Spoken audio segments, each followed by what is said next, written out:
Hello guys, I am Apu and welcome back to our channel Apu series. তো guys, তোমরা সবাই কেমন আছো? আই হোপ কি তোমরা সবাই খুব খুব খুব ভালো আছো, আর আমিও খুব ভালো আছি। তাই চলে আসলাম একটা নতুন ব্লগ নিয়ে, অনেকদিন পরই এলাম। তো যাই হোক, তো চলো আজকে সারাদিন তোমাদের সঙ্গে শেয়ার করবো। ওই যে বোন এখন সকালে সকালে স্নান করে নিয়েছে, দেখাই যাচ্ছে না। তো যাই হোক, বাড়িতে একটা পুজো আছে, তো মনসা পুজো আমাদের এদিকে সবার বাড়িতে বাড়িতে হয়। ঠাকুর তৈরি করে মানে হাতে ঠাকুর তৈরি করে পুজো করা হয়।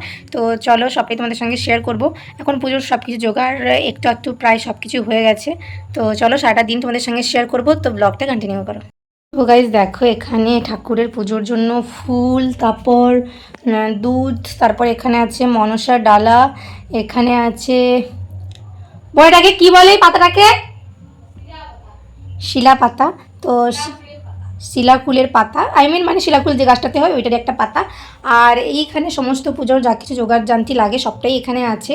তো চলো, বোন একা হাতে পুজোটা করবে, মানে পুজোটা ঠাকুরমশাই আসবেন করতে, তো রেডি রেডি সব কিছু বোন করেছে, মাও হেল্প করেছে। তো চলো ব্লগটা কন্টিনিউ করো। তো বেশ পুজোর সব যোগাযান্তি কমপ্লিট, অ্যান্ড ঠাকুরমশাই এবারে অন্য বাড়ির তুলনায় অনেক তাড়াতাড়ি চলে এসেছেন। তো যাই হোক, পুজো এখন হচ্ছে, তোমাদের সঙ্গে কিছু কথা শেয়ার করি। তো কয়েকদিন হলো 15th আগস্ট গেছে। তো 15th আগস্ট হলো আমাদের স্বাধীনতা দিবস। তো একটা কথা বলি যে স্বাধীনতা দিবসটা কিন্তু শুধু দেশে স্বাধীন, আমরা মানে মেয়েরা কিন্তু কোথাও স্বাধীন নয়, কোথাও সেফ নই। তো তোমরা সব ঘটনা দেখছো, খবরে সংবাদপত্রে সবেতেই দেখছো। তো নতুন করে আমার এটা এই ব্যাপারে কিছু বলারও নেই। আমি একটাই কথা বলবো যে আমাদের বাসে, টোটোতে, অটোতে, ট্রেনে যাতায়াত করতে হয়। তো এটাই বলবো যে ছেলেরা তোমাদের মেন্টালিটিটা ঠিক করো, নোংরা মেন্টালিটি। তো অপরাধীদের যেন চরম থেকে চরমতর শাস্তি দেওয়া হয়। কমপ্লিট, আর এখন আমি খেতে বসেছি। তো কি খাচ্ছি সেটা তোমাদের সঙ্গে শেয়ার করবো, তো চলো। তো দেখো, এইভাবে ঝোল ঝোল ম্যাগিটা করেছে, আমার এখন এই ম্যাগিটা খেতে খুব ভালো লাগে, তো তাই করেছি। তো আর একটা কথা, যে আমি কিন্তু সব ছেলেদেরকে কথাটা বলছি না, যাদের এরকম মানে চিপ মেন্টালিটি, আমি শুধুমাত্র তাদেরকেই বলছি। তো তাই বলছি যে সবাই মানে একজোট হয়ে অন্যায়ের প্রতিবাদ করো, মানে অপরাধীদেরকে মানে খুব করে শাস্তি দেওয়া হোক। সেই শাস্তি দেখে যেন পরবর্তীকালে কোনো ছেলে কোনো মেয়ের গায়ে টাচ অব্দি না করতে পারে, কোনো মেয়ের পারমিশন ছাড়া। বলেছিলাম পড়তে, আর কারেন্ট চলে গেছে। তো চলো, আমি মানে কয়েকটা জিনিস কিনেছি, সেটা তোমাদের সঙ্গে শেয়ার করব। তো চলো, ভীষণ এক্সাইটেড গাইস, মানে যত দেখি যেন আমার মন ভরেই যায়। যে কোনো নতুন জিনিস কিনলে আমার ওই বাচ্চা সবটা এখনও যায়নি, মানে 14বার করে খালি দেখতে হবে আমাকে, মানে ট্রায়াল দিতে হবে। মানে কি বলবো, মানে পুরো জামা প্যান্ট কিনলে যেরকম হয়, এগুলো কিনতেও আমার সেরকমই সেম, পুরো বাচ্চাদের অবস্থাটা আমার এখনও যায়নি। তো চলো, কি কিনেছি সেটা তোমাদের সঙ্গে শেয়ার করি। তো গাইস, ফার্স্টেই যেটা দেখাবো সেটা হলো এটা। কি বলো তো এটা, তোমাদের খুলে দেখাই। আরে খোল রে বাবা, খোল। এটা কিনেছি গাইস, এই স্টিলের জলের বোতলটা কিনেছি। অনেক দিনের একটা ইচ্ছা ছিল যে এরকম একটা বোতল নেব, তো ফাইনালি আমি নিয়েছি।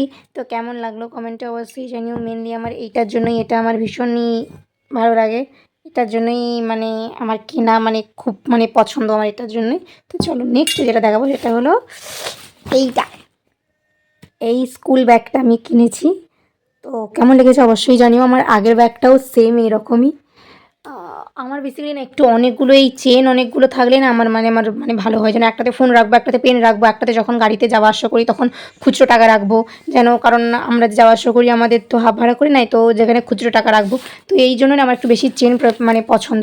আর যেহেতু আমার আগের ব্যাগটা অনেক ভালো ছিল, তো ভাবলাম যে এবারও সেমই ব্যাগ নিই। আমার বোন বলছে তোর কি একই রকম জিনিস নিতে এত ভালো লাগে? আমি বললাম যে হ্যাঁ, আমার ভীষণ ভালো লাগে। তো কেমন লাগছে ব্যাগটা অবশ্যই জানিও। মানে আগের ব্যাগটাতে মানে এটা হচ্ছে স্কাই কালার, আর আগের ব্যাগটাতে এখানে ছিল মানে এই রেড কালারটা এখানে ছিল, আর এই দিকটাতে হচ্ছে ধূসর কালার ছিল এইগুলোতে, আর রেড কালারটাই মাঝখানে ছিল। আর এই ব্যাগটাতে কি রেড কালারটা সাইডে, আর এখানে আছে আকাশি কালার। তো কেমন লেগেছে কমেন্ট অবশ্যই জানিও। আর আমার নতুন বোতলে মানে নতুন ব্যাগের সঙ্গে নতুন বোতলটা, এটাও দেখো কেমন লেগেছে কমেন্টে অবশ্যই জানিও। আমার তো ভীষণ পছন্দ এই বোতলটা আর ব্যাগটা, তোমাদেরকে অবশ্যই কমেন্টে জানিও। তো গাইজ, যাই হোক, ব্লগটা আর কন্টিনিউ করা হয়নি, কারণ আমার শরীরের কন্ডিশনও মানে ভালো না, শরীরটা ভীষণ খারাপ। তো যাই হোক, এখন ফ্যান চলছে, আওয়াজটা প্লিজ একটু ইগনোর করো। তো ভিডিওটা শেষ করে দেবো। তো যাই হোক, এখন বিকেলবেলা আমি ঘুমিয়ে পড়েছিলাম, ঘুম থেকে ওঠার পর শরীর খারাপ লাগছিলো। তো যাই হোক, তো চলো, যদি তোমাদের এই ব্লগটি ভালো লাগে তো অবশ্যই একটা লাইক করে দিও, আর কমেন্ট করে অবশ্যই জানিও কেমন লাগলো, আর অবশ্যই একটা সাবস্ক্রাইব করে দিও, আর পাশে থাকা বেল আইকন দিকে টুং টুং টুং করে বাজিয়ে দাও, যাতে করে আমাদের ছাড়া প্রত্যেক কটা ভিডিও নোটিফিকেশন তোমাদের কাছে আগে পৌঁছে যায়। তো তোমরা সবাই ভালো থেকো, সুস্থ থেকো, দেখা হবে নেক্সট কোনো এক ব্লগে। টাটা।